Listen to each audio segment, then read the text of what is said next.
Han estado hablando nuestros gobernantes sobre qué tanto es importante la aportación de nuestros migrantes mexicanos en Estados Unidos.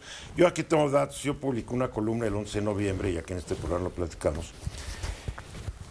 Si Trump exporta a los 11 millones de migrantes indocumentados, de los cuales casi 4,5 millones son mexicanos, va a afectar al PIB de Estados Unidos entre un 4.2 y un 6.8, que se caería el PIB de Estados Unidos. Será una pérdida de 1.7 billones de dólares anuales, comparable a lo que se perdió en la gran recesión de 2008.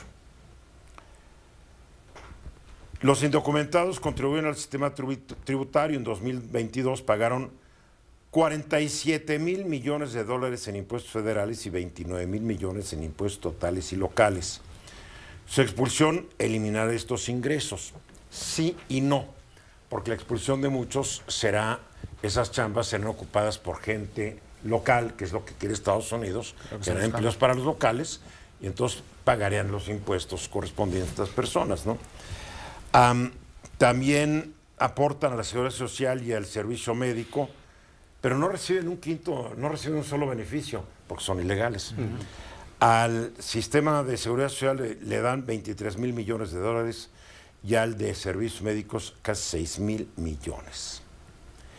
El costo estimado para deportar a todas estas personas oscila entre los 88,000 y 315,000 millones de dólares, que Estados Unidos no tiene, que tendría que endeudarse más en un país donde la gente ya está hasta el copete, ¿no? En lo que a México se refiere,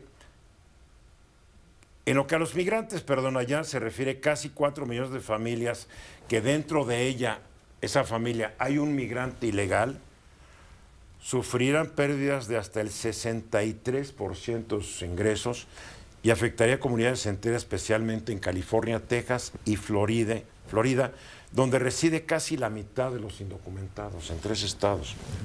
Ahí se van a empezar a concentrar, no nos hagamos. Entonces, cálculos realistas sugieren un rango de entre 200 a 400,000 deportaciones al año, muy lejos de los 2,750,000 anuales que serían necesarias para que Trump cumpla su promesa de deportar a los 11 millones en 4 años. Sí, no, materialmente es imposible que lo haga. Y hay una cosa... Pero que nos pega a México. Sí, nos pega horrible. Las remesas son la primera fuente de ingresos de divisas de este país. Más que el turismo, más que la exportación de coches, más que el petróleo. Son los paisanos que están ahí mandando dinero. Sí, porque hoy de la fuente, el secretario, mandan solamente el 20% de su ingreso y el resto se queda allá. Pues eso no va a convencer a Trump, ¿eh? No. Y sabes, la cuestión con la inmigración sin documentos está tan politizada, ya se vuelve como una ideología. En todo el mundo. En todo el mundo. Y entonces, cuando la gente se aproxima al fenómeno de la inmigración, muchas veces lo hacen con la pasión y no con la cabeza. No, mira, es que están jugando sobre las filias y las fobias que todos los seres humanos tenemos. Yo conozco gente de primera en Baja California, que cuando se empezó a llenar de haitianos, les brotó el pequeño racista que todos tenemos dentro.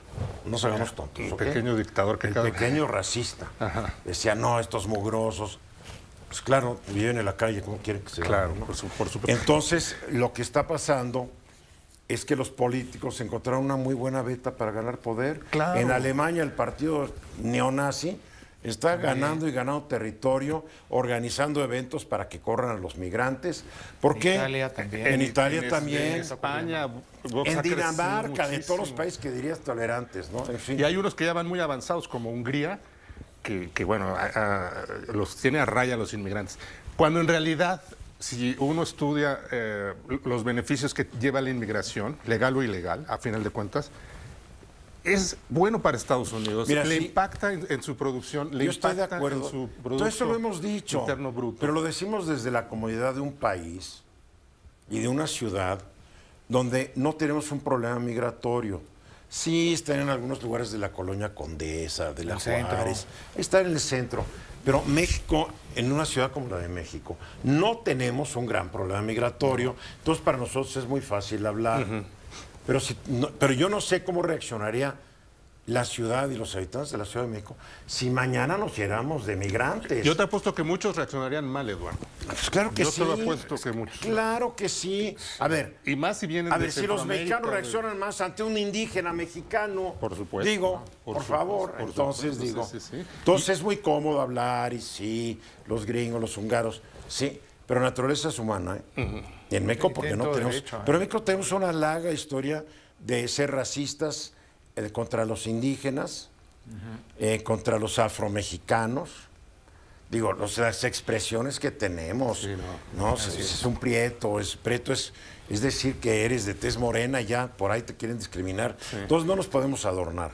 No. Yo sí podemos criticar, pero ojo, nosotros podemos caer en la trampa, ¿no? Así es. Ahora, yo en lo personal creo que la inmigración, legal e ilegal en su conjunto, es buena para los países. Eso es lo que yo creo. Yo creo que la legal es mejor que la Claro, ilegal, porque la es ilegal mejor, por supuesto. pierdes el control de un país. Un gobierno tiene que saber cuánta gente hay en su país, porque todos los planes y los programas educativos, de salud, de servicios públicos, dependen de saber cuánta gente hay. O sea, la gran queja en muchos países que se llenaron de migrantes. Sin tener un control.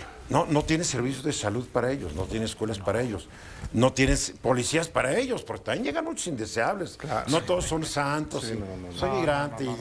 No. Y la adaptación. Soy San Bernardino migrante. No, eso no. También llegan unos hijos de Suchi, ¿no? Sí. Oye, y adaptarte también cuando emigras a otro país, que es otra de las características, ¿no? Muchas veces. Qué difícil. Bueno. Y a las costumbres del país, a donde ¿Eh? estás. También. Yo soy hijo de una migrante, mi mamá era una gringa que llegó a México, se casó con mi papá, migrante. Ella nieta de migrantes que llegaron muertos de hambre, respectivamente mi bisabuelo paterno, el bisabuelo paterno de mi mamá, con una mano adelante y otra atrás de Irlanda, y el bisabuelo materno de Suecia, muertos de hambre. Porque no salieron porque dejaron su castillo y iban a vivir en un mejor lugar. No. Emigras porque te está llevando buscando, la así fregada, por pobreza, por persecución política, porque no llueve. Y eso, Y no lo van a Por parar. violencia. ¿Eh? Por Y violencia. violencia. Así es. Pero es la causa menor, fíjate. Y lo todavía. que es la violencia, sí. La pobreza es la principal causa. pero lo que sí es que la situación es muy delicada y se puede generar con esta tensión con el próximo presidente Trump, se puede Muchas broncas. generar una crisis humanitaria, de verdad. No, y una crisis en la relación bilateral Sí, que no nos va a ir bien. No, es decir, Entonces es aquí muy la delicada la inteligencia de situación. este gobierno mexicano va a tener que demostrarse su paciencia y su diplomacia. Mensajes.